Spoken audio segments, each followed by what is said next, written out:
ইসলামের মঞ্চ থেকে আমি বলে দিচ্ছি, অমুসলিমদেরকে দাওয়াত দেওয়া আমাদের দায়িত্ব। অমুসলিমরা দাওয়াত পাওয়া তাদের অধিকার। অমুসলিমরা ইসলাম গ্রহণ করবে কি করবে না সেটা কার হাতে? আমরা কাউকে বাধ্য করব না। বাংলাদেশের সংবিধানের 41 নম্বর ধারার 1 নম্বর অনুচ্ছেদের ক, যে কোনো নাগরিক তার ধর্ম পালন এবং প্রচারের অধিকার রাখে। আছে না নাই? আছে। তাহলে কেন কুড়িগ্রামের নাগেশ্বরী থানার হাফেজ ফেরদাউস হাসানকে গত 10-15 দিন ধরে যার পর নাই হেনস্থা করা হচ্ছে? সে দাওয়াত দেয় নাই, কারো মাধ্যমে 2 বোন মুসলমান হয়েছে। দেখেন, মুসলমান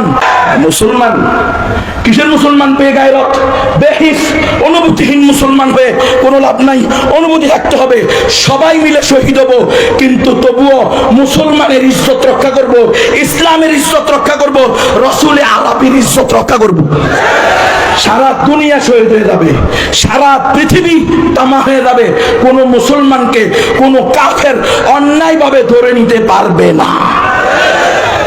শিখেন নাই মোল্লা মোহাম্মদ উমরের থেকে? শিখেন নাই?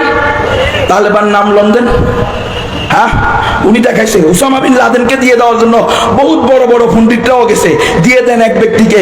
সারা দুনিয়াতে একটাই তো আমাদের খেলাফত রাষ্ট্র, এটা নষ্ট করিয়েন না। ইমারা শরিয়া চলতেছে, উনি বলছে একটা আয়াত দেন, একটা দলিল দেন, কোন মুসলমানকে কোন অমুসলমানের হাতে তুলে দেওয়া যায়। শুধু একটাই মারা, যদি সারা দুনিয়ার সমস্ত মুসলিম ভূখণ্ড তামা হয়ে যায়, তবু আমি Mullah Muhammad Omar Osama bin Laden তো দূরের কথা, এই দেশের কোন কুত্তাকেও আমেরিকার হাতে তুলে দিব না। এরা আকাবির না, যারা মন্দিরে গিয়া বলে আলহামদুলিল্লাহ, আমি শুকরিয়া জ্ঞাপন করতেছি আপনাদের বুঝে আসতে পেরে। এরা আকাবির জ্ঞান, এরা আকাবির। হ্যাঁ, আমাদের 1200 বছরের ইতিহাস, রসুল আরবি থেকে নিয়ে 1200 বছর পর্যন্ত খেলাফে আলামিন হাদির নবুয়ত ছিল। এদেরকে আকাবির আসলাফ মনে হয় না। আকাবির আসলাফ এখন যারা গণতন্ত্র করে, ইহুদি খ্রিস্টানদের দেওয়া পদ্ধতি, ইসলামকে ধ্বংস করার অন্যতম হাতিয়ার, এটার নাম হলো গণতন্ত্র। গণতন্ত্র মানলে আপনার ঈমান ইসলাম কিছুই ঠিক রাখতে পারবেন না।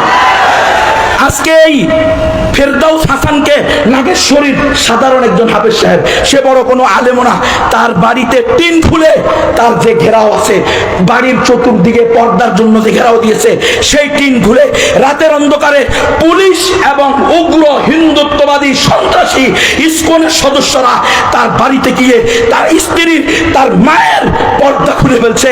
তাদের পর্দা লঙ্ঘন করে দরজায় লাথি দিয়ে দরজা ভেঙে ঘরে ঢুকেছে। হে হেফাজতে ইসলামের নেতৃবর্গ, হে বাংলাদেশের ওলামা সমাজ, আল্লাহর কাছে জবাবদিহিতা করতে হবে।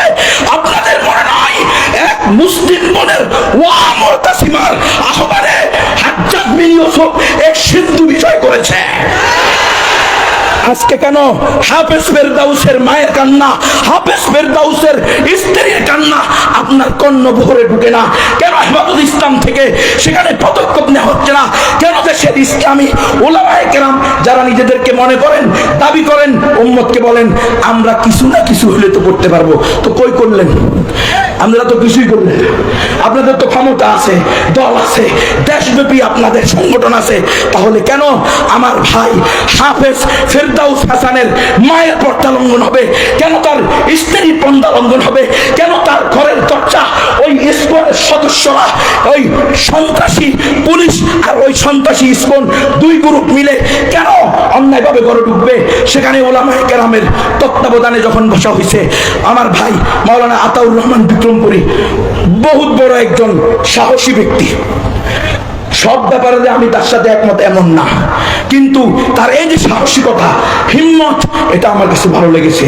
সে চলে গেছে সেখানে, পুলিশ কয় আতাউর রহমান বিক্রমপুরীর সাথে আমরা বসবো না। কেন?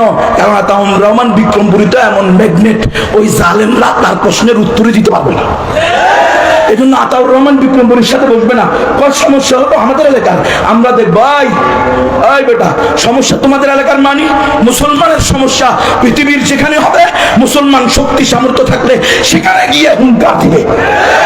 এটা হলো ইসলামের দাবি, এটা হলো উম্মাহ কনসেপ্ট। মিল্লাত আবিকুম ইব্রাহিম হুয়া সাম্মাকুমুল মুসলিমিন। আমরা মুসলমান, আফগানিস্তানের মুসলমানও আমার ভাই, আরাকানের মুসলমানও আমার ভাই, কাশ্মীরের মুসলমানও আমার ভাই, ফিলিস্তিনের মুসলমানও আমার ভাই। শুধু ফিলিস্তিনে হামলা হইলে সারা দেশের মুসলমানের উপরে জিহাদ ফরজ হয় কে? আমি যখন আরাকানে হামলা হয়েছে তখন জিহাদ ফরজ হয় নাই? হ্যাঁ, ফতুয়া দুই রকম হবে কেন? ফতুয়া সব সময় একরকম হবে। ফিলিস্তিন যেই কারণে, ফিলিস্তিনে হামলা হওয়ার কারণে জিহাদ ফরজ হয়েছে, একই কারণে আরো বহু বছর পূর্বে আরাকানে হামলা হওয়ার কারণে জিহাদ ফরজ হয়েছে। কথা সব পরিষ্কার রাখতে হবে। আমরা অবতি বিলম্বে এই হাফেজ ফেরদাউসের মায়ের সাথে যে অন্যায় করা হয়েছে, তার বোনের সাথে যে অন্যায় করা হয়েছে, হাফেজ ফেরদাউসের সাথে যে অন্যায় করা হয়েছে, অনতি বিলম্বে প্রশাসনকে আমরা বলবো তাড়াতাড়ি মামলা নেন। আপনারা মামলা নিচ্ছেন না, আপনারা দুমুখ নীতি গ্রহণ করতেছেন। আপনারা ইসকনের সাথে আসছেন কিভাবে? আপনারা না রাষ্ট্রের দায়িত্বশীল, রাষ্ট্রের রক্ষণাবেক্ষণ আপনাদের দায়িত্ব। আপনারা একটা উগ্র হিন্দুত্ববাদী সংগঠনের সামনে আসতেন কিভাবে? যেই দুই মেয়ে মুসলমান হচ্ছে তারা নিজেরা ফেসবুকে, ইউটিউবে নিজেদের স্বীকারোক্তি দিয়েছে, আমরা স্বেচ্ছায় সজ্ঞানে কোনো প্রকার চাপ লোভ বাদ দিয়ে ইসলামকে সত্য জেনে, হিন্দু ধর্মকে মিথ্যা জেনে, 33 কোটি দেবতাকে মিথ্যা জেনে লা ইলাহা ইল্লাল্লাহ পড়ে আমরা মুসলমান হয়েছি।